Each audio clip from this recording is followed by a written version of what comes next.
Boa noite, alunos. Hoje a gente vai falar um pouco sobre a história do jornalismo online, né? Como que surgiu no Brasil e no mundo, né? Quais são os principais termos utilizados para o jornalismo online e como que funcionou esse processo.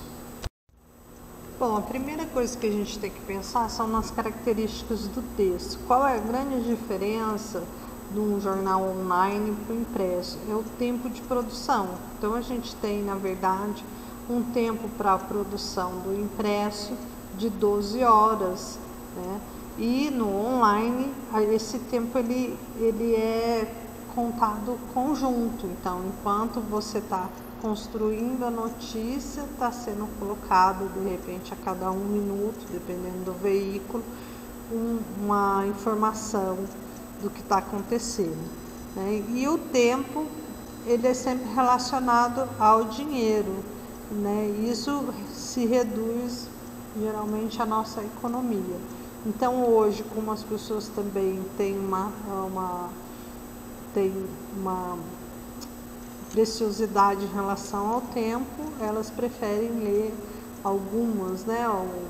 Os mais jovens preferem ler as notícias no celular ou no computador, né? E aí o tempo se reduz aí. A gente tem que pensar que a internet já existe há muito tempo, né?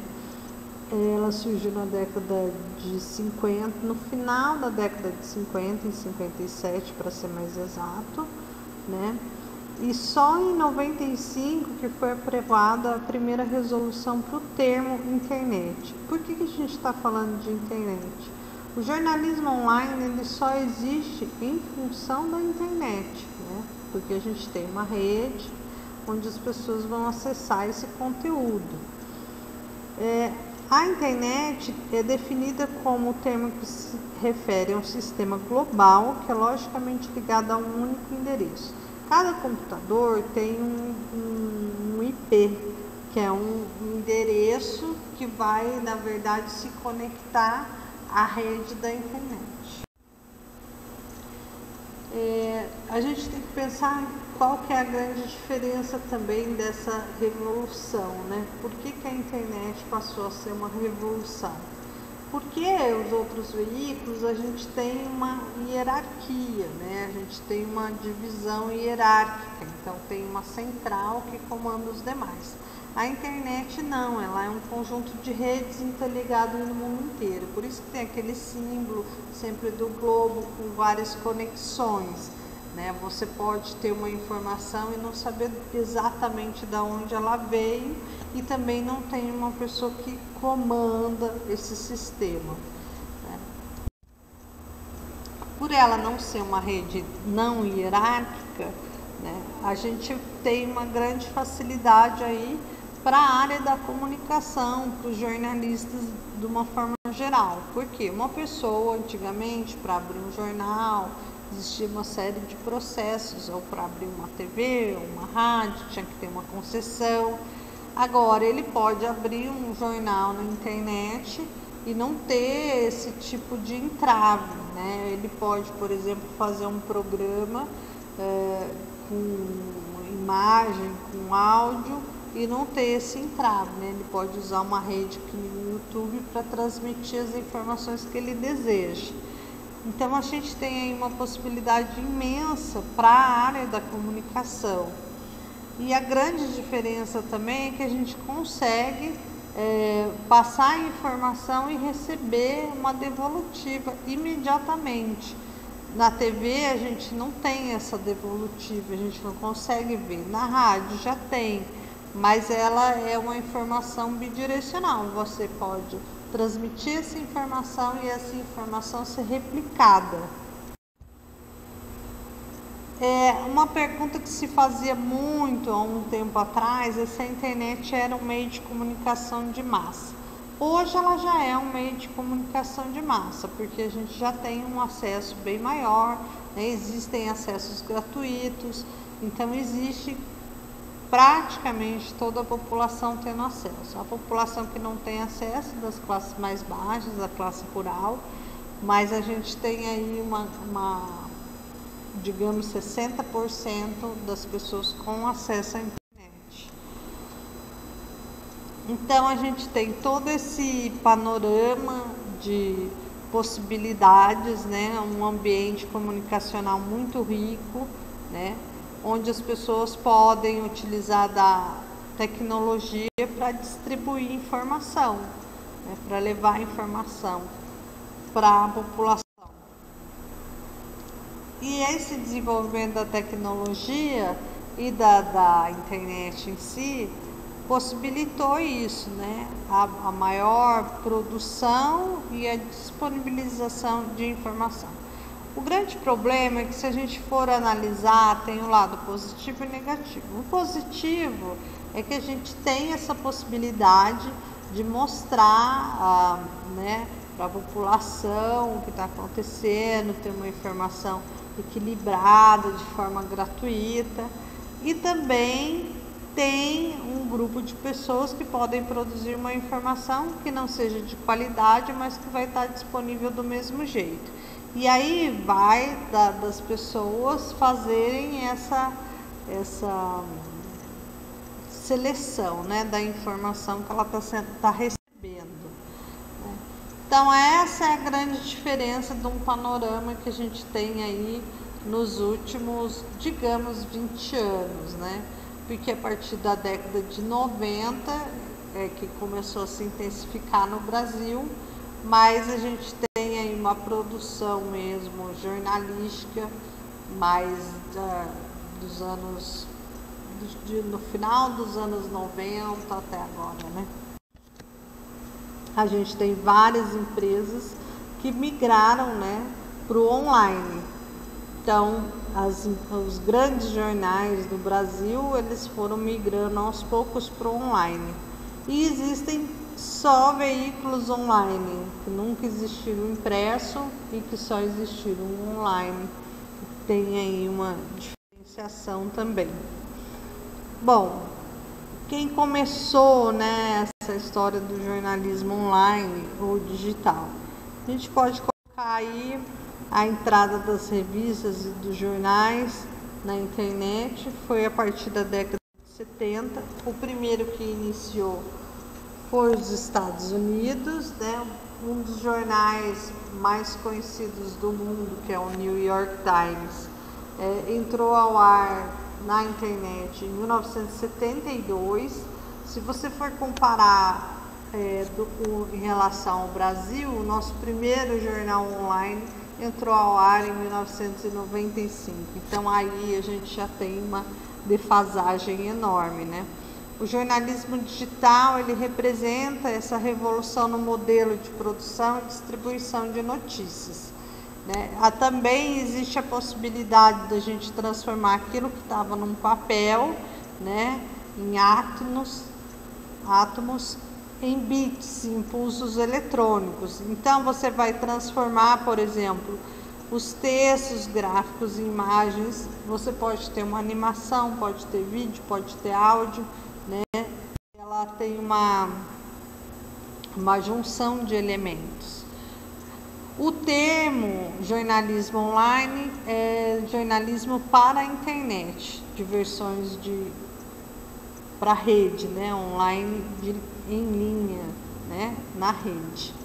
Também a gente vai ver no Brasil mesmo alguns termos para jornalismo online: web jornalismo, jornalismo digital, que são tratados da mesma maneira ou com a mesma conceituação.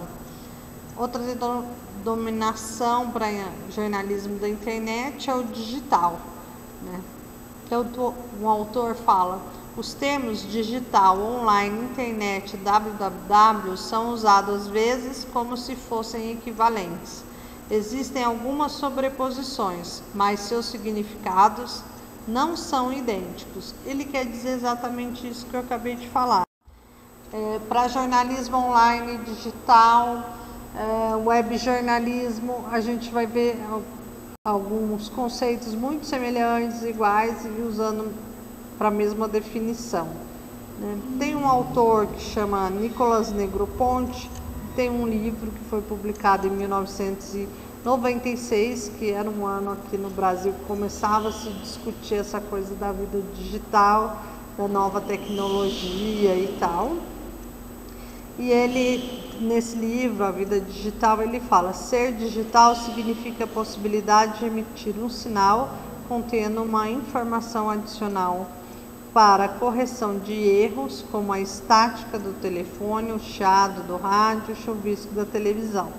O digital, ele coloca como um sinal digital, né? Então, depois dessa revolução, a gente vai ter também a modificação, tanto para a TV quanto para a rádio, dos sistemas analógicos para os digitais, o que inclui aí a perda desse chiado, desse chuvisco, dessa interferência, digamos. O Ward, ele tem um livro também que fala sobre jornalismo digital, né? E ele fala, a separação das informações, dados, textos, gráficos, sons, imagens fixas ou vídeos, em uma sequência de número e dígitos.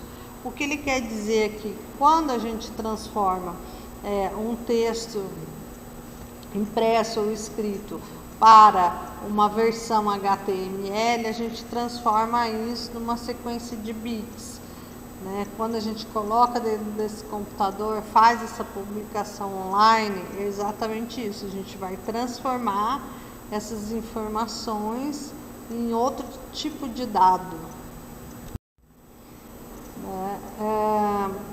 Um outro livro que tem no Brasil falando sobre isso é do José Benedito Pinho. O José Benedito Pinho escreveu 2 livros, um sobre jornalismo na internet, planejamento e produção online, e também sobre publicidade online, que eram as 2 áreas que estavam sendo discutidas nesse meados de 2000 aí.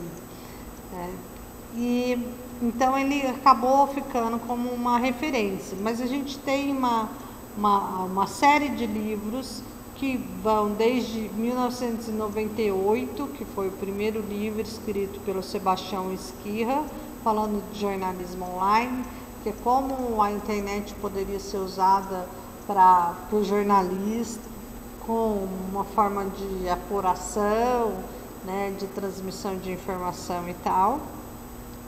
Até os dias atuais, a gente ainda tem algumas publicações falando sobre isso.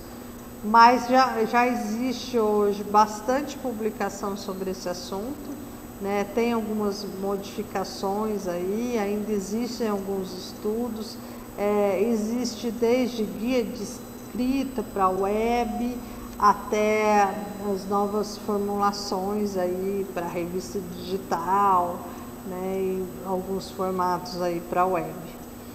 Então ele fala: qualquer que seja a sua denominação, jornalismo digital, jornalismo online ou web jornalismo, o jornalismo marca sua presença na internet, oferecer informação e conteúdo, em especial em sites de jornais, revistas que migraram para a rede.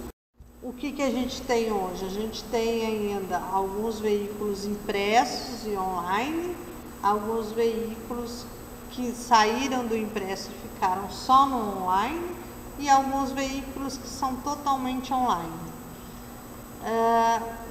Existem umas outras denominações, como jornalismo eletrônico, online ou digital. Tem uma diferenciação aqui, por exemplo, o eletrônico utiliza equipamentos e recursos eletrônicos. O digital emprega a tecnologia digital, todo e qualquer procedimento. Então, hoje, por exemplo, quando a gente fala jornalismo digital, se a gente está utilizando uma possibilidade de um equipamento digital, né, para fazer uma transmissão via internet, tipo uma live, então a gente está trabalhando com jornalismo digital.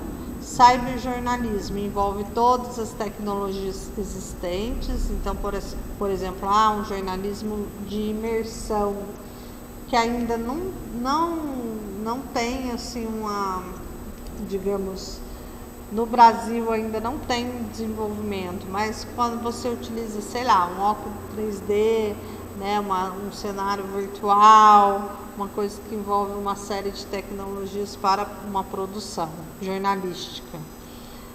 Jornalismo online, que é desenvolvido para transmissão de dados, né, na rede, e o web jornalismo, que é desenvolvido para montar produtos online. Então, por exemplo, uma revista digital, um site, um jornal, né? Então são produtos para o web, exatamente. Bom, primeiro jornal, a gente tem aí o New York Times, que começou a disponibilizar resumos e textos completos de sua edição. Aí a gente tem um segundo jornal aí, que é o Columbus Dispatch, em Ohio, que colocou conteúdo diário, né? Então, cada jornal aqui, ele vai falar de alguma evolução. Várias empresas americanas começaram a disponibilizar também serviços como a AOL, American Online, Prodigy, para você ter informação. No Brasil, por exemplo, a gente pode colocar aqui como várias empresas, o UOL, né, o Yahoo, o G1, o IG, né, que é mais antigo, que G1 já é uma coisa mais recente. Um outro jornal é o News Observer, The News Observer, que ele revolucionou com o sistema de BBS, que era um sistema onde você podia acessar as informações usando qualquer terminal de um programa, né? USA Today começou a fornecer notícias curtas, né? O San Jose Mercury News, notícias gratuitas, edições personalizadas só de economia, por exemplo. E daí a gente teve essa evolução, né? No Brasil, o primeiro serviço criado mesmo de notícias foi no Rio de Janeiro, em 1991, com a Bolsa de Valores, né? Em 95, a gente vai ter aí o Jornal do Brasil, né, que lançou sua primeira versão. A gente vai ter também nessa mesma época o Estado de São Paulo, a Folha, aí vem vindo todo mundo mais ou menos na mesma sequência. O Globo, o Estado de Minas, a Zero Hora, Diário de Pernambuco e Diário do Nordeste. Em 96 a gente tem aí a criação do primeiro portal, grande portal do Brasil, que tem até hoje, que é o UOL, que é da editora Abril, e que na verdade ele revolucionou porque ele disponibilizou uma série de conteúdos gratuitos. Como era da editora Abril, inicialmente deixou aberto todo o conteúdo das revistas para as pessoas e também disponibilizou o e-mail. Depois ele passou a ser pago, né, só para assinantes. Tem um autor que denomina o que é um portal. É uma porta de entrada para a internet. Geralmente são grandes sites que tem mais de 1000 páginas, né, com conteúdo. Aí existem dois tipos de portal: portal que fala de todos os temas e portal que fala só de um tema, por exemplo, de saúde. Conteúdo. Essa palavra é uma palavra da moda, né? Nesse tempo de proliferação de sites, né? Então a gente vai ter analista de conteúdo, a gente vai ter aí algumas profissões, gerador de conteúdo. O que acontece? O conteúdo é a informação, é a criação de textos, de informação. Essa área é uma área que está em expansão, que é uma área que também pode trabalhar os jornalistas, né? E quem se interessar, se aprofundar mais nessa área, acho que vale a pena, porque é um mercado grande e esse mercado só tende a crescer, né? Ele não vai reduzir, ele vai aumentar. E tem um outro autor, que é o Leonardo Paiva, que ele fala que o jornalista é um web writer, porque ele é uma pessoa que escreve para a internet. Webwriting é conjunto de técnicas para distribuição de conteúdo em meios digitais. Então é bem interessante a gente saber os termos que existem. É lógico que cada vez que vai se avançando aí aparecem outros termos, né? Mas assim, nos últimos, desde 98, acho que eu li praticamente todos os livros dessa área, né? Então eu venho acompanhando e é sempre importante a gente estar acompanhando também as coisas mais novas que têm sido feitas, tá relacionadas ao Instagram, que é a bola da vez, né? O Facebook já perdeu um pouco aí o número de pessoas que acessam, que tem Facebook. A nova geração gosta muito do Instagram, então já tem aí algumas mudanças e alguns estudos para a gente conhecer exatamente o que está sendo feito nessa área.